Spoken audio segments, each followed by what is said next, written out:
Legendary status. VicXL. Sam Pizza, aka TF. Where y'all gonna learn, man? You can't stop what's inevitable. It's the incredible. PZ, AKTF, dropping jewels, but they edible. I ate my vegetables, but he ate my spinach. Riding with Vic again, so no, we ain't finished. Legendary status, so no, you cannot copy. Riding dirty radio, so crispy, also sloppy.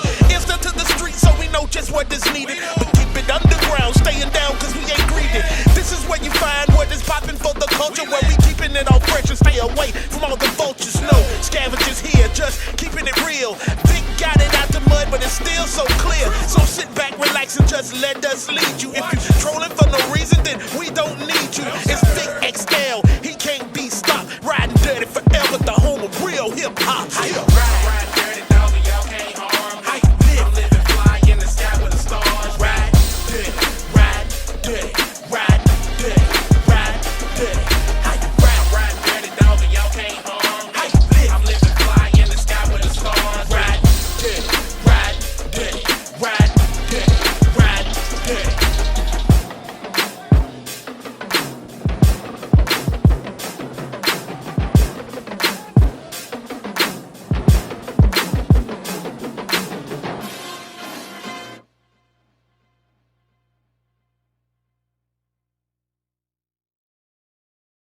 Riding with Vic again, so no, we ain't finished. Legendary status, so no, you cannot copy. Riding dirty radio, so crispy, also sloppy. Instant to the street, so we know just what is needed. Keep it underground, staying down, cause we ain't greedy. This is where you find what is popping for the culture, where we keeping it all fresh and stay away from all the vultures. No scavengers here, just keeping it real. Vic got it out the mud, but it's still so clear. So sit back, relax, and just let us lead you. If you're trolling for no reason, then we don't need you. It's VicXL, he can't be stopped. Riding dirty forever, the home of real hip hop. Ride dirty, tell me y'all can't harm. I'm living fly in the sky with the stars. Ride dirty, ride dirty, ride dirty, ride dirty. Ride dirty, dog, y'all can't harm. I'm living fly in the sky with the stars. Ride dirty, ride dirty, ride dirty, ride dirty.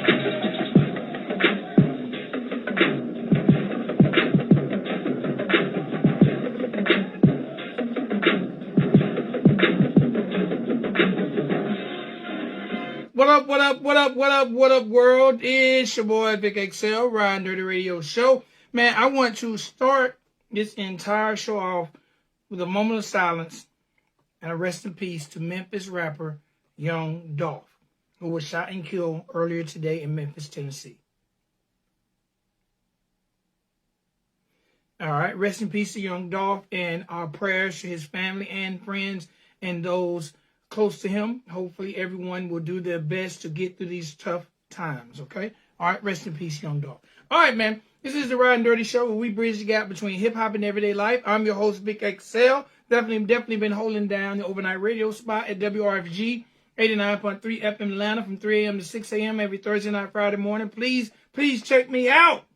All right, now, we've been holding down this blog talk spot for the past 9 years, giving you some of the best interviews in the world. Also, got to say one time for the good people over at Live 365. Let me let you know a little bit about Live 365. All right, last year we partnered up with Live 365 and we launched our very own internet radio station. All right, the name of our radio station is Ride 95. We are what's next in hip hop and R&B. The way to access our station is very, very easy. What up, Rome? It's very, very easy. What up, Quan? What up, D? It's easy. All you got to do is go to live365.com. All right, once you go to live365.com, then you're going to go to the search engine. Once you're in that search engine, you're going to type in Ride 95, R-I-D-E, Ride, the number 9. You're going to click on that logo, and you're going to have music 24 hours a day, 7 days a week, 365 days a year. All right, now, also, you're going to make sure you listen all day, every day, because we give you what's best and what's next in hip-hop and R&B. You're going to hear a lot of music on Ride 95 that you're going to hear tomorrow and months after on terrestrial radio, because we're always digging early. All right, now, if you want to check us out via your mobile devices, also just as easy. All you got to do is download the Live 365 app. Go to that search engine. And again, you're going to type in Ride 95. You're going to click on that station logo, and then you're going to have music 24 hours a day, 7 days a week, 365 days a year. All right, now, I want to say one time for everybody who checks us out via your favorite streaming service, whether it's Spotify, iTunes, wherever you check out your streams, you can check out the Ride and Dirty Show and all our exclusive interviews. All right? All right, Ride 95, whatever. Just Google Ride and Dirty Show, Ride and Dirty Radio, and we will pop up, and you can check out interviews with some of your favorite up-and-coming artists, entertainers, entrepreneurs, activists, just people who are moving and shaking in our community. All right? Now, make sure you follow us on social media, and that's on Twitter, Instagram, and TikTok at Ride and Dirty Radio. Make sure you check us out on Facebook at Ride and Dirty Radio and the number 1. And check us out on YouTube at Ride and Dirty Radio TV. No, Ride and Dirty TV. I'm tripping, not Ride and Dirty Radio TV. Okay? All right? All right, now, ladies and boys and girls, you know how we do. This is where we give our artists opportunity to tell you their story, let you know what's going on in their world, in their life. People that are definitely changing the culture, moment by moment, minute by minute, second by second, day by day, month by month. All right? One break at a time. Ladies and gentlemen, boys and girls, today is no different than any other day on the Ride and Dirty platform. So I want to welcome to the show, artist, Spazzy. What's going on, my G? Hi, how are you? How you doing? Man, I am maintaining. How are you doing? I'm good. I'm great. I'm trying to maintain as well, you know. It's a little stressful in life right now, but, you know, it's whatever. All right, well, man, it's an honor and a pleasure for us to be talking to you and basically give you an opportunity to speak to our listeners, our viewers, and the people who check out the show. So, again, I'm very, very humbled to have you on the platform. Sure. Of course. Thank you so much for having me. I mean, yeah, it means a lot. All right, so, man, let's get into the first thing I want to ask. Did I pronounce your name correctly? Is it Spazzy? It's Spazi. It's Spazi. Okay, Spazzy. All right, Spazzy. Let's get into the story, man. Let's take a little walk into the life of Spazi. Yeah. The first and foremost, let the people know where you are from. I'm from upstate New York. I live in Rochester, actually. Okay, all right. You're from the East Coast, NYC. Yes, sir. Oh, no, actually, upstate New York. I'm like 6 hours away from NYC. Okay, all right, upstate New York. So the first thing I got to ask is, what's it like being a aspiring artist from the East Coast? It's cool. I mean, it's nice to have support, like at least like a small support from like your friends and stuff. But I'm pretty well supported around Rochester right now. So I mean, it's cool. It's a cool feeling, you know. Okay. All right. Now you sound really, really young. How old are you? Yeah, I do sound young, but I'm actually 18. I graduated. Okay. All right. 18 years old. Definitely young in the game. When did you realize that you had talent and you wanted to pursue music as a career? Probably like a year and a half ago when I actually moved to like this different school for my to finish my high school career because I was doing sports at the time and that was what I wanted to do. They had like a better team, but that's besides the point. But yeah, that's when I really started making the better music, and I kind of focused on myself because it was kind of like quarantine going on, so everyone was kind of to themselves, couldn't really do anything. So I kind of just spent that entire time just like working on my craft. And it's still got a lot to be mastered, but I feel that I've gotten to the point where I know my sound and everything. But yeah, like a year and a half ago is when I felt like I could actually do something with it. Okay. Who are some of the artists that you draw inspiration from?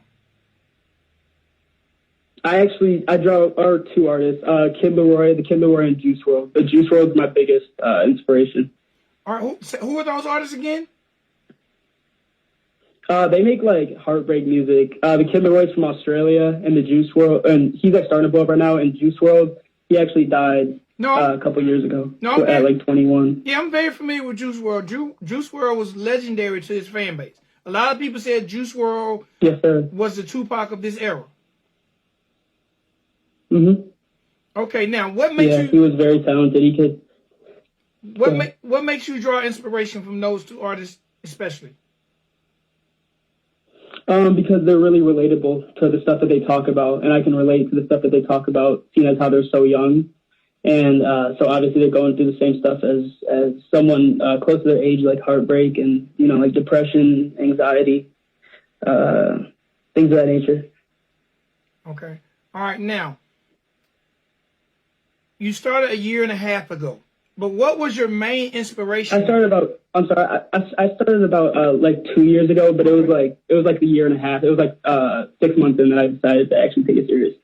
Okay. Now, what made you, because you know what, man, saying I want to be a rapper, saying I want to get in front of people and tell my life story, like where did you draw the inspiration from? Because you say you was pursuing sports. So where did you actually draw the inspiration from to say, hey, man, I can actually do this? Yeah, so I basically started really feeling like I could relate to what they were saying before, like the rappers, but like I started really getting impacted by it like in real life, and I started to feel it like more than I ever had in my life. And so I was at like a low point in my life, so I felt that the only way I could express my emotions the right way and get across to people how I'm feeling is through music. Okay. All right. Definitely. Now, when you decided to pursue, what were the first steps for you? Because there are a lot of young artists who listen to this show who want to get into music. Did you start writing your thoughts down first? Yeah. Did you find beats? Did you find a studio producer? Like, what were some of the steps you took?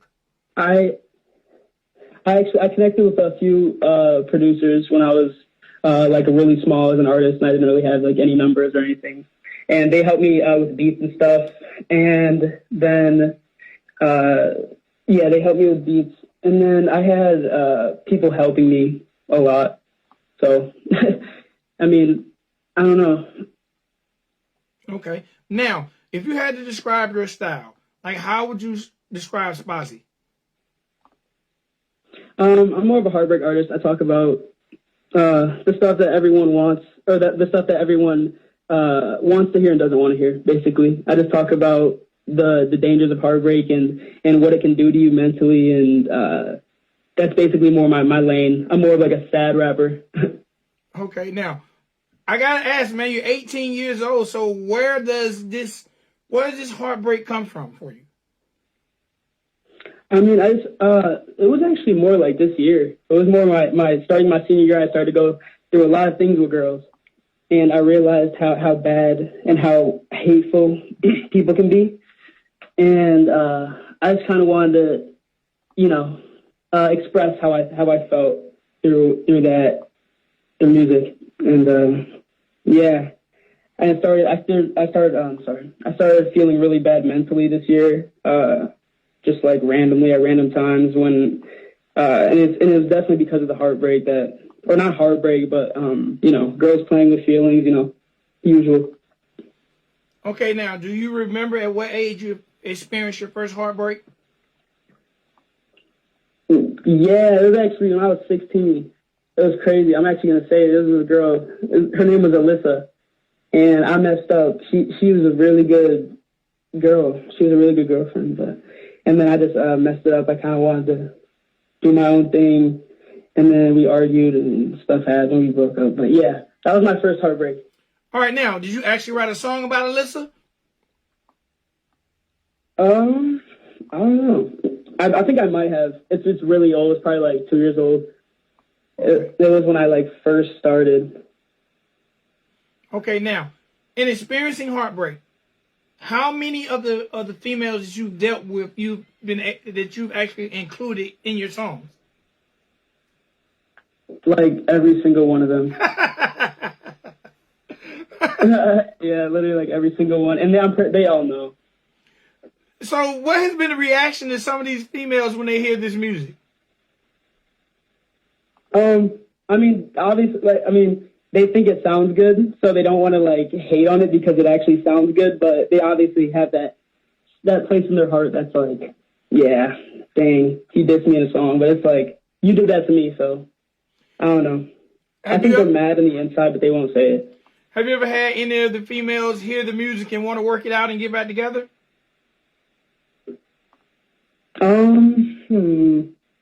No, not yet. All right, now, do you feel like once you hit that plateau, once you're big as Juice WRLD, do you feel like some of these females will want to work it out? Yeah, no doubt. I think so. I'm not even gonna lie, and it's not even on any like cocky stuff. It's just like I think that's just how it is. Yeah, no That's doubt. how it works. All right. A lot of people. Now, being a young artist, you said you just graduated. How does your family feel about you pursuing music? And are you going to school, or are you just pursuing music full time?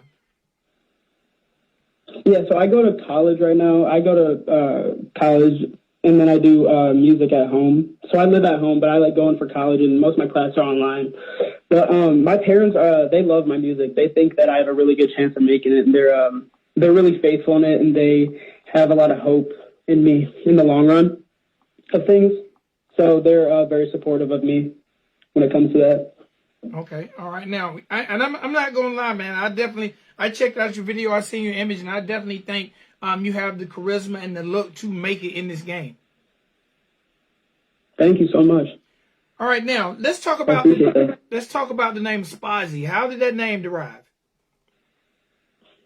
Yeah, everyone asks, and I really just made it up. It was one day I was like, okay, I need to change my name. I can't remember what my name was before that, but I was just like, I need to change my name. It's kind of corny. And then it originally was Spazzy, but like I just made it up, like a random name. And then I changed it to Spazi after like a month because I thought Spazzy sounded really corny. But yeah, it was really just a made up name, not gonna lie. Okay, all right. No meaning behind it other than the fact it came out of your mind. Right, exactly. I'm going to put a name on it. Okay. I'm going to make it work. Okay, now how hard is it for you to find producers to help you bring your sound to life? Well, where I'm at right now, I actually have settled down with a couple producers that really know my style and that I've worked with a bunch, so that's not a problem anymore, but it used to be a big problem for me, not going to lie. Like, people would always be like, yeah, like, I know your vibes, I can send you beats, and then they send beats, and it's just like, yeah, this isn't me, bro. Like, that's not what I'm going for. But, yeah, it was definitely hard to find the producers that I am grateful to have now. All right, now you say you settled down with a couple of producers. You want to mention those producers? Yeah, for sure. Their names are Mava, Aole, TJ, Tega, Zhao. Those are some good ones that I know. Okay, now, how'd you find them? Are they from your area, or how did you find those producers? No, they're actually like hours from me. And I just found them through my music, really. They hit me up for my music when I started popping a little more and started doing a little more numbers, and I was more known a little bit. They hit me up, and then we worked, and then we kind of just developed like bonds through there. So we're all like brothers. It's pretty cool. All right, now, I know last week, man, you took over Times Square. You had the big billboard announcement about your video. What's it like seeing your face in Times Square? It was the most crazy feeling. I really can't even explain it. Like, my parents would tell me, like, what is it like? And I'm just like, I don't know what to say. It's just like, because I've been going there all my life. Like, I used to go there so much as a kid and look at the billboards, and I was always like, yeah, like, those billboards are so cool. Like, I want to be on there one day. And then I was like on it, and it's just like an unspeakable moment where you just got to really take it in and be really grateful for what you have. And you know what I mean? Yeah, no doubt. All right, now, what was your parents feeling like? How did your parents feel to see their son on a billboard? Oh, they were so happy. They were like taking pictures and everything. I mean, of course they will, but they were so happy. Like, they had the biggest smiles on their faces. I love to see it. All right, man. I ain't gonna lie. I can't imagine a girl being willing to break your heart with your face on a billboard in Times Square at this point. Yeah, no, it hasn't. I mean, I haven't had a heartbreak since that. I'm not gonna lie, but we'll see. We'll see. Okay, no doubt. All right, so look, man, you just dropped my bad. You just dropped a brand new video yesterday. Tell us the name of the video. What was the concept behind the song, and who produced it? Yeah, so the song's called "Have You Ever," and it's basically just about how hard it is and how not likely it is to find true love at a young age. And that's really gonna sum it up for you. And the team that made it was Fresh Visions, Tyler Gorn, Icy Frames. They all took part in that. And yeah, shout out them. It was I think the video came out great. It's doing really good. All right, now, in that video, bro, there's a scene where it's like you're in a grave, man. Tell me a little bit about that scene. Oh yeah, so I mean, it was basically about like the concept of the song was I was outside in the rain as you saw, and then she was inside, and she was supposed to be looking at me through the inside as I'm just outside holding the umbrella, looking all sad, you know. And that grave scene is her actually just burying me alive. If you could see at the end, she like covers the grave and she like quote unquote buries me alive, and it's just basically killing off my mental, basically. Okay. All right, man. We live in a world where social media runs everything. Content is king. How has social media affected how you move and operate as an artist when it comes to getting your music heard by people? Oh, it's affected it a bunch. I've actually had the chance to grow a bunch. And I actually had a bunch more followers on my Instagram, but it got hacked and taken down. So I had to start up new, but we're doing pretty good right now, and I'm actually loving the growth. There's a lot of engagement, and my Spotify's at about 40K monthly listeners right now, so that's really cool. And then my SoundCloud it just got verified a couple months ago, and so it's all growing really well and steadily, and I really just trust the process that it's all going to pay off. No doubt. All right, man. What's next after this single for you? Okay, what's next? So I actually have the 19th and 20th. I'm performing in North Carolina. The first show is for Hip Hop Weekly magazine, and it's in Charlotte. And the second show is with Kadoku, Lil Op, and Darius King. They're just some artists in North Carolina. And they're both going to go crazy. I'm really excited for those. And then after that, looking into like earlier next year, we're looking for some releases. But I'm not going to get too much into that. Okay, no doubt. Well, look, let the people know how to find you over the World Wide Web, whether that Instagram, that SoundCloud, how to check the video out. Let the people know how to find Spazi. For sure. So on Instagram, it's just Spazi XO. So it's just SPAZI XOXO. And on all platforms, it's just Spazi, SPAZI. And you can do the same thing, Spazi XOXO on Twitter too. So, yep. All right, my G, do me a big favor. First and foremost, again, thank you for coming on the show. Of course, thank you. All right, my G, do me a favor and introduce your record to the world. We're going to drop it. All right, this is Have You Ever, and it was made like almost 2 months ago, but yeah, it's the most relatable song I've ever made in my life. All right, appreciate it, my G. Yes, sir. Thank you.